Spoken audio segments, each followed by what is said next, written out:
Look, I like Robert Pattinson's rendition of the Batman character as much as the next guy, but I couldn't be happier that his version will not be implemented into the DCU in any way, shape, or form. Not that it's bad, but it gives enough breathing room and enough creative freedom for Matt Reeves to cook with his own kitchen, give him his own utensils, while also having James Gunn's DCU differentiate enough that it would make sense to have two different versions of Batman coexist in live action. As even though we've gotten plenty of different live action Batman, whether it be like different actors or different universes, continuity and all that, all of them really share the same problem of not really being a true comic accurate Batman. Most of them kind of go for the approach of putting Batman in a realistic setting, or rather having him be more of a grounded character, convey whatever stories that you're trying to tell to the artistic vision of said director and writer, which is fine, as a lot of these adaptations are pretty well made. But at the end of the day, whenever like you say you read like a Batman comic or watch like an animated adaptation, they all kind of miss that spark that makes Batman so special to the eyes of a lot of fans. And that's why I think it's so crucial for the DCU iteration to be as comic accurate as possible, to differentiate as much as possible from the Matt Reeves version, and to stand out from every other live action Batman we've gotten. And not to mention that this new actor for Batman is probably going to be the Batman for like the next 8 to 10 years or even longer, as this is going to be an interconnected universe of movies and shows. Like, I'd like a Batman that's like very competent in what he's doing, since this is going to be Damian Wayne's introduction and we already have a Batfamily. This Batman, he's seasoned, he's a veteran, so he should have a pretty decent level of competency when it comes to crime fighting and detective skills, analytics. Like, I want to see some really well-made choreography. I want to see some fire action sequences. Like, the warehouse scene in BVS should be like a pretty good standard of like what you need to accomplish for a Batman. Like, just take like Arkham Batman and like convey that into live action. Like, just translate that from video game to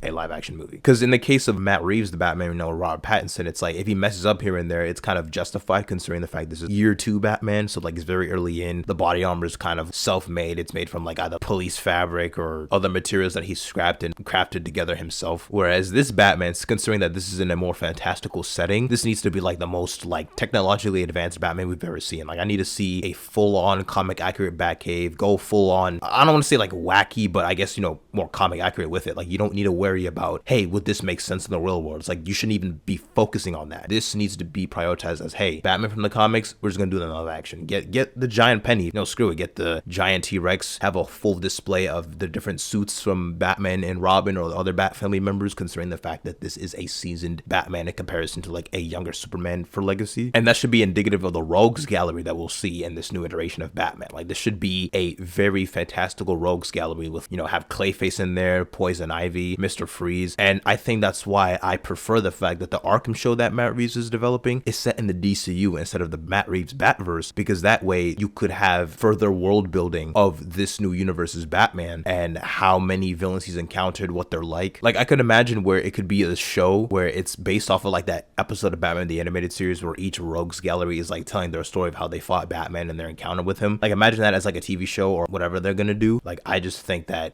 they're just cooking with that idea. And I would have been completely fine if this was set in the Matt Reeves universe, but I do think it's a lot better that it's set in the DCU, as I think you are given the opportunity to do more with that instead of it having being set in a realistic setting and grounded. So therefore you're limited by how far you can go with utilizing some of these villains. Now, when it comes to the actor for Batman himself, or how Batman would be, I would assume that he'd be like in his mid to late 30s at the very oldest, because one of my concerns going in is the age disparity between Bruce and Clark, as we know that in Superman Legacy this is Superman in his younger years. Like, I want to say maybe year 3, maybe around that. There's not like a concrete year time frame, but this is in his earlier years. Like the dynamic between Lois and Clark is kind of starting to develop. Batman, he's been doing this for like, if we're taking into account like comic continuity, around like almost a decade or so, if you're already gonna go with Damian. I guess a way to work around that while still having a younger-ish Batman is to have him meet Talia like before he becomes Batman. So instead of him like 25 plus, he meets up with Talia in Ra's al Ghul. It'd probably be, let's say, during his journey training around the world, he encounters Ra's al Ghul in the League of Assassins. Younger Batman while also having like a minimum of a 10 to 13-year-old son with Damian. And when was the last time we got any iteration of the Bat family in live action in a movie? Oh, It's been that long, huh? And it would be more than amazing to see a actual proper rendition of Dick Grayson Nightwing in live action. No, I'm not counting the Titan show. That show is garbage. I'm fine with the actor, Brenton Thwaites. I think he did a good job. I'm not a fan of the Nightwing suit. I think it's a little too bulky. And the writing for that show is just absolutely abysmal and has some of the worst adaptations of the Batfamily I've ever seen. It's almost a guarantee that we see Dick in some way, shape, or form, as that brotherly dynamic between him and Damian is so crucial to Damian Wayne's introduction to the DC universe, especially when Dick Grayson took over as Batman during Bruce's presumed death after Final Crisis. I could have handled this alone. If that's your best Batman, you're not gonna fool anyone, Grayson. Maybe you'd like a megaphone to announce that? And we're just supposed to believe that. Believe what you want. I don't trust her. Oh, but you did trust Talon. Shut up. My punishment? Enduring a bunch of school children? This is not punishment. Don't tell me Damian Wayne is afraid of a little socializing. Teammates are a liability. Really? Then what am I to you? An unavoidable irritation.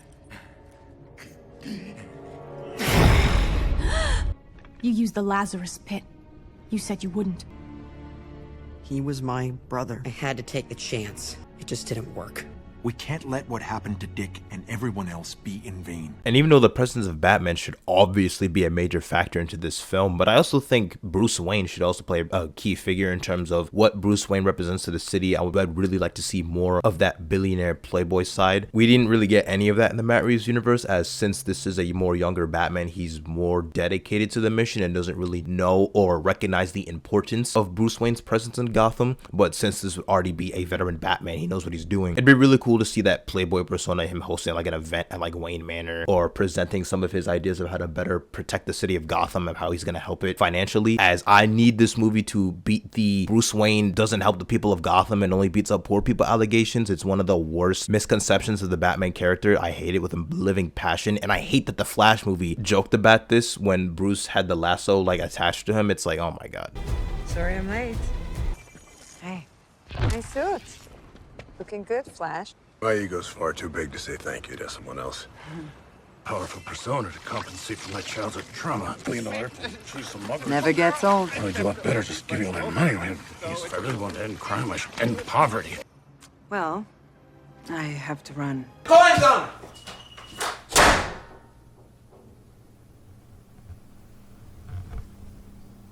Flop. I am a little worried that they might skip over Tim Drake, as they probably don't see the point of having two different Robins coexist with one another, which is a shame because Tim Drake actually is a really cool character pre-New 52. I just think that it's crucial to not skip any of the four main Robins, and then you can also add in other characters like Oracle or Batgirl. Doesn't really matter which way they go forward with, but I do think it'd be best to have her as Oracle, Barbara Gordon, and then you can bring in Cassandra Cain Batgirl, and then you can have tie-ins with the League of Assassins with like Lady Shiva, and that can tie into Damian's origin with him going up with the League of Assassins and whoever the main villain would be, whether it be Raish, Talia, or whatever. But I just do think there's an endless possibilities for this iteration of Batman, and it could literally be the best live action Batman we've ever gotten on screen.